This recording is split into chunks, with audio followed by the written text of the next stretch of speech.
ಅವನು ತಾನೇರಿ ಚಂದದಲ್ಲಿ ಕುಳಿತಿರುವ ಮಾರೆಮ್ಮ ಶರಣೆನ್ನುವ.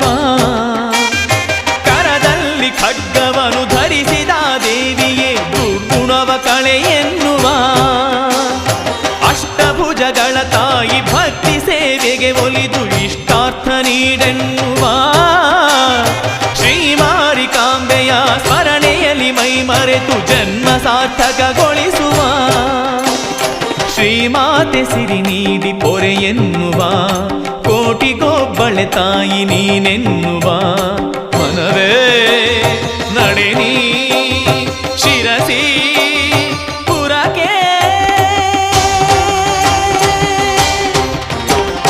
ನಡೆ ಶಿರಸಿ ಪುರಕ್ಕೆ ಶ್ರೀದೇವಿ ಗುಡಿಗೆ. ನಡೆ ಶಿರಸಿ ಪುರಕ್ಕೆ ಶ್ರೀದೇವಿ ಗುಡಿಗೆ. ಶ್ರೀಮಾರಿಕಾಂಬೆಯ ದಿವ್ಯ ಸನ್ನಿಧಿಗೆ ಹಸಿರಾದ